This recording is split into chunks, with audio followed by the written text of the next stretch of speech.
Hello friends and neighbors. So today we are going to be harvesting some carrots and then also getting this bed ready for our spring season.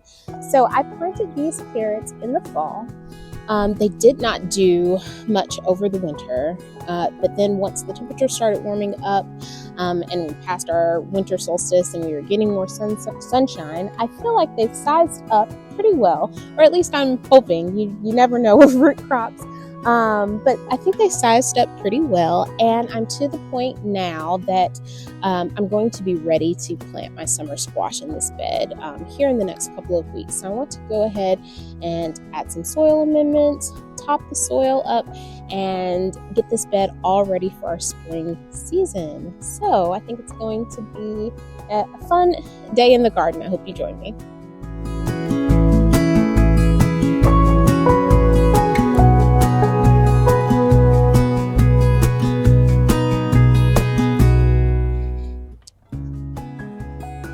Well guys, I made a rookie mistake. I thought I pressed record, but apparently I did not. So you missed me harvesting the entire first row of the carrots. I'm so sad. But I mean, we have some pretty good sized ones in there. So I will make sure that it is on record for the next row. These are some pretty good sized ones. So I actually have another bed of carrots. It's over in the right corner of the garden. I'm going to put sweet potatoes in that bed, but I'm probably going to give that corn a little bit longer than these to see if it sizes up a little bit more. I may actually go through and thin some of those carrots out so that the ones that are left have a little bit more time to grow, and maybe we can get some more that are closer to this size.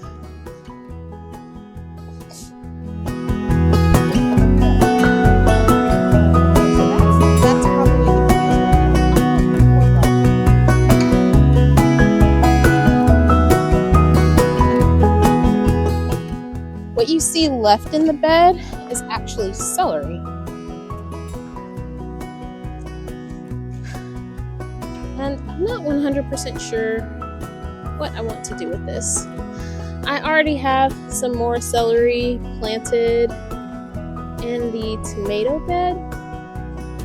So I'm probably going to pull these and maybe I will dehydrate them and use them as like celery powder or something like that. Yeah, that seems like a good plan, Tasha. So you can kind of get an idea of what our harvest looked like. So, looking pretty good. And then our little mini celery all until our actual harvest comes in. I am not mad at that. I am not mad at all. I think these two are my favorite. Our little sister of the traveling pants and our soulmates. All right, well, there's our carrot harvest. Now to the real work. We have got to pull all of these weeds, top this bed, amend it, and get it all ready for our summer squash. That's up next.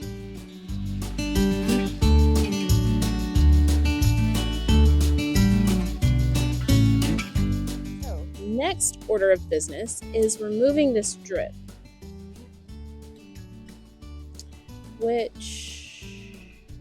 okay, it's on this side. Good. I was about to say that's going to be difficult with the peas, but they go on this side. Oh, this oregano smells amazing. If I could just find the drip tape within it. And the reason why I'm pulling the drip tape back is since I'm going to be topping up the soil, I want the drip tape on top. Well, this may pose a problem. This oregano has just kind of taken over where this drip tape is. if I pull this up, I'm probably going to pull the oregano up. I mean, those roots are all in through there. Huh. Let's see.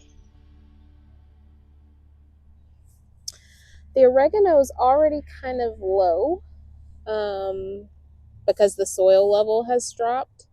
What I think I'm going to do is just dig this oregano up and try to keep as many of the roots intact as possible, and then replant it when I top it up. I'm going back and forth actually on if I should do that with like the alyssum and the nasturtiums that are planted here as well. And I may actually do the same thing for all of those because I'm not really sure how I can top this bed up and not kill them. And I would like to not kill them. Yep, I think that's what I'm going to do.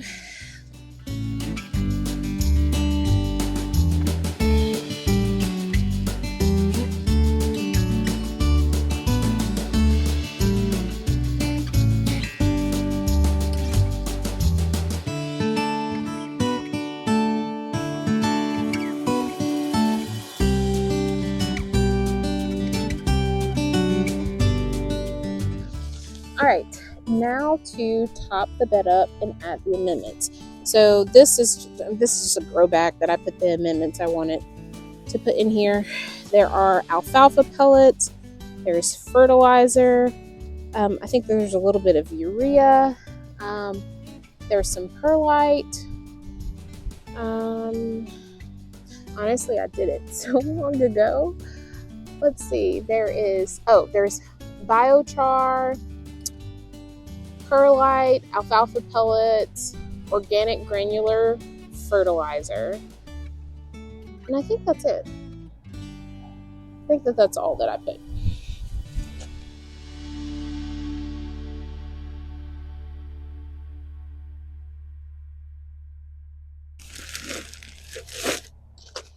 First thing that I'm going to put is just some topsoil.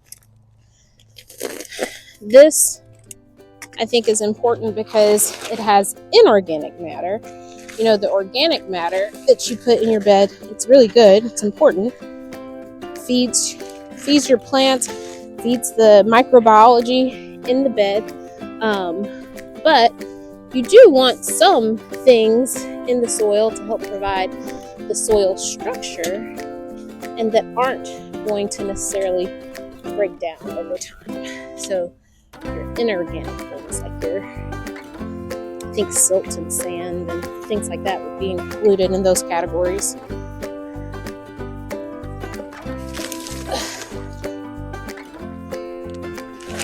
Then we have some raised bed soil.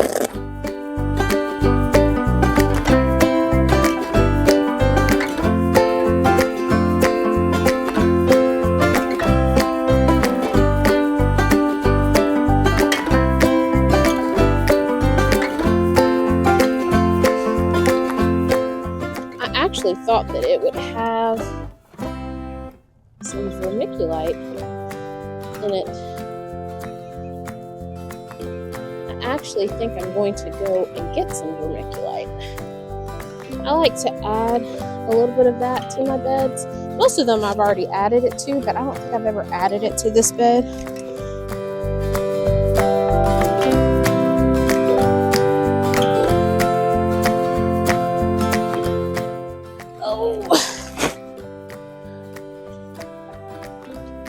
And the last thing is compost. Now, if this were like nice, beautiful, rich compost, like the compost that I make in my compost bin, I would be using it, more so where I felt like the roots of the plants would be.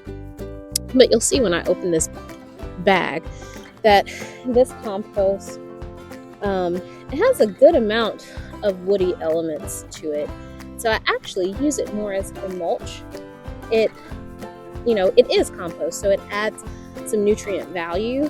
And you can use compost, even if you have beautiful, rich, nutrient-dense compost, you can use that as a mulch. I just feel like it's commodity. I'd rather use it a little bit deeper where the roots are more likely to get those nutrients. But this particular compost has worked really well for me, kind of topping off my beds because it has the nutrient value, that compost does, but it also kind of acts as a mulch for me. I used to use just like straight wood mulch, but I found that my plants had a lot of problems with nitrogen deficiency whenever I did that. And if you look into it and read up on it, the wood, as it breaks down, it requires nitrogen during that process. And so when you're using, just fresh, not decomposed wood as your mulch, sometimes it can steal nitrogen from the part of the soil that it has contact with. And that is nitrogen that now your plants are not able to use. So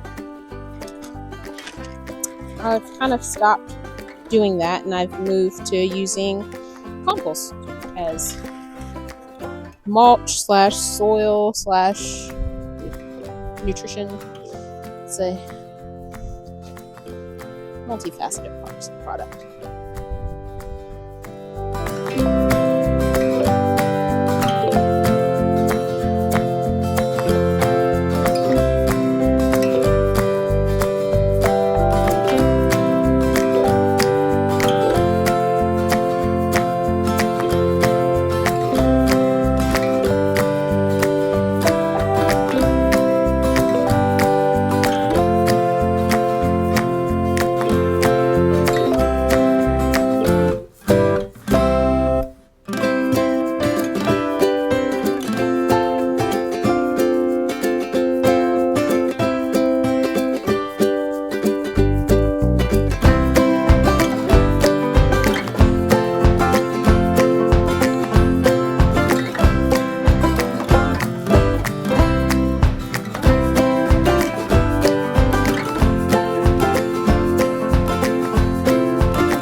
So I've got the bed topped up, and now I'm going to water these plants that, I basically transplanted them, even though they went back to the exact same place. I'm going to go ahead and water them in. I'm not very confident that these nasturtiums will survive because, again, like I said, they don't like to be transplanted. So I am going to add some more nasturtium seeds where each of those are. I just have to go and get the seeds from inside. In addition to watering the plants in, I'm also just going to kind of lightly spray the soil down, because in the same way that you water plants in, you kind of want to water your soil in as well. Because in the same way that the plants need that water for survival, so do all the microbes, all the small little bugs and things, all those little active things that keep your soil alive, they need water as well. So anytime I'm topping up the soil or adding amendments, I kind of like to lightly water them in, kind of like an activator.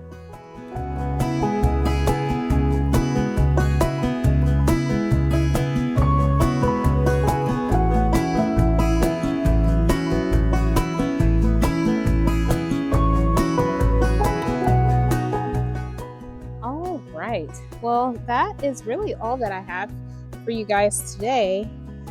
In a way, you were kind of able to see everything kind of full circle.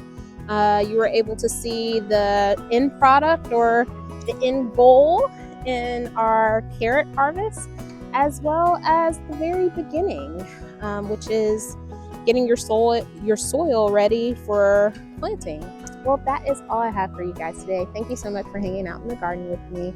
I hope that this content inspires you to grow something yourself. And even if you don't grow something in the ground, always remember to cultivate something good in your life and in the lives of those around you. Until next time, guys, take care.